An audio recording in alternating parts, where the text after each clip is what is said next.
misdemeanor on their record, can they can't get rid of it, right? Even if they. What would it matter? What would it matter, man? What anybody? If you could. Well, one, yes, you could get anything expunged from a record if you want to. All you have to do is saying by that being placed upon my name or that name which I claim, it's causing me harm. And if you don't fucking remove that, I'm going to have to make a claim against the person who's in control of that. Okay.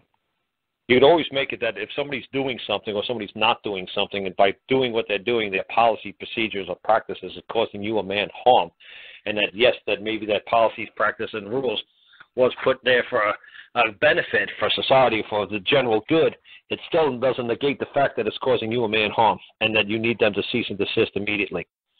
Oh. And you will file that with the court, right? Like. No, you find out with the fucking person that's doing it to you. You find like a vital statistics or who's ever in control of the paperwork. You go to them first. Okay. And if they say, well, you need a court order, it's like, okay, so I guess at this point, Bobby, you're telling me no, right, Susie? You're a man, and you know that by what you are doing and failing to do is causing another man harm and financial loss.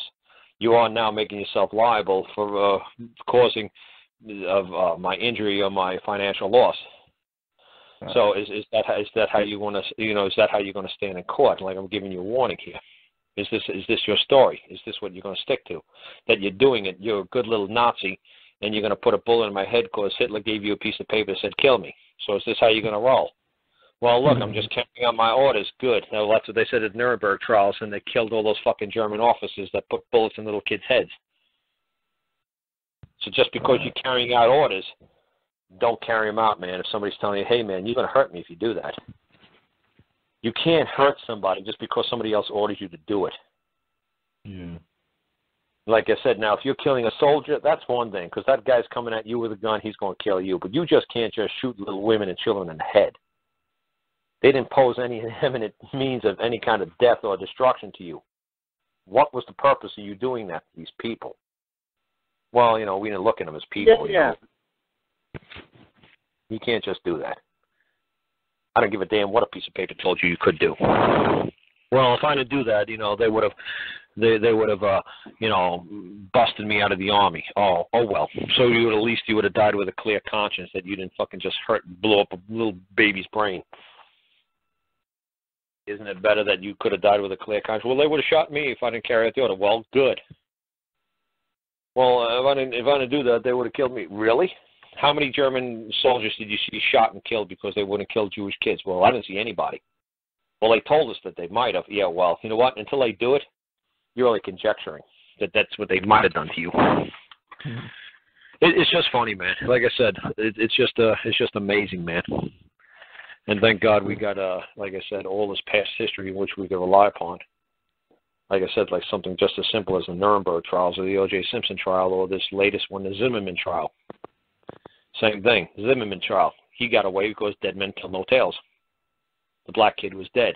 The Chilean or Argentinian kid, whoever it was, the Zimmerman guy, he got away with it. Why? Because dead men tell no tales. Who knows who threw the first punch? Who knows? There was no eyewitness. And Zimmerman didn't say a fucking thing. The other side had to prove their case. They couldn't prove their case. Maybe the guy got away with murder. Who the hell knows? Because dead men tell no tales. And you can't convict the guy unless somebody gets to testify that they've seen who or who did not throw the first punch. No way of knowing.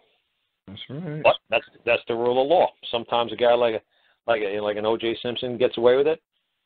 Everybody knows he's guilty as dirt. And the Zimmerman thing, honestly, man, that's a tough one. It's a 50-50 coin toss. Because both guys could have started. Who knows? I wasn't there. It's just a guess. And do you want the price of somebody's life on your hand by making a wrong guess? And the jury has to say, well, no. That's why we have a rule of law. Does there have to be an eyewitness? Yes. Just like Judge Judy said. Judge Judy said to the busload of Catholic nuns, when a black guy hit their bumper off their front bumper in New York, and the guy said, the Judge Judy said to the nuns, what makes you think this man did it? Well, we got a busload of orphans that's seen him do it, and he gave us a bogus phone number, and he told us that this junkyard will give you a free bumper. Look for Bubba. He's my brother, and he'll give you a free bumper. We went to the junkyard. They said, we don't know nobody named Leroy, and there ain't nobody down here named Bubba. And they were like, and the nuns were like, well, now we just want the $500. And then she said to the nuns, well, let's see what Leroy's got to say. Leroy, what do you have to say? He says, those bitches are fucking cracking nonsense motherfuckers. They never seen in my life. They just pinned the first black guy they fucking seen coming down a fucking road. I don't know who these fuckers are. I never fucking went down. I don't have a driver's license. I just came out of prison. I'm not allowed to drive. I'm on parole. So Judge, I've been trying to find that episode ever since you said it the last show. Can I find that on YouTube? When you watch the Judge Judy shows, you could skip the first 25 minutes and just watch the last 5 minutes. So however many, if they sell them in a series pack or something like that, just get to every last episode of Judge Judy show the last 5 minutes. That guy was brilliant. By just saying, I don't recall, I don't have a fucking clue, these fuckers are setting me up, they're just picking the first motherfucker that walked. It was Catholic fucking nuns with a bus full of fucking orphans, man. It's hysterical, man. And the judge was like, look, I know this guy's lying through his teeth. I know it. I know he did it. I said, there's no way in the world you fucking nuns would possibly move a fucking court and make a claim against anybody. You must be desperate for the money at this orphanage, or you would have never brought anybody into court. So obviously, I know this guy did it. You got 50 freaking kids here. They're all swearing up and down he's the guy. But honestly, you need a third-party impartial witness. Did you ask, like, some little old lady walking down the street, can you put this in your mind? Can I take your name down as a witness to this accident? No, you never thought that you'd be stiffed for a bumper. The guy learned all his law from being in prison all his life. This guy's got a record a mile fucking long. He's got jailhouse fucking attorney skills. You're never going to beat this guy. So the people who get in trouble their whole life, they know how to get out of it because they've been getting in it their whole life, and they know how to work the system. She was like, he just knows how to work the system. You're never going to beat this guy.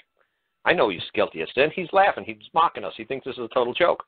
But like Judge Judy said, look, but you good, godly Christian white women got to realize that when you good, godly Christian white woman messed around with a black guy down in Alabama 50, 60 years ago, and all of a sudden you got busted with this black guy, all of a sudden you screamed rape, and the next thing you know, this guy was swinging from a tree. So it comes around, goes around. Now in this country, you need a third-party impartial witness. No matter who you are, no matter what color you are, no matter who you think you are, you need a third-party impartial witness, and you ain't got it. So I got to set this man free. And that's the whole rule of law in this country, third-party impartial witness. You need a man to testify under oath who has nothing to gain by either side winning what happened, what he saw, what he witnessed. Until then, it's 50-50.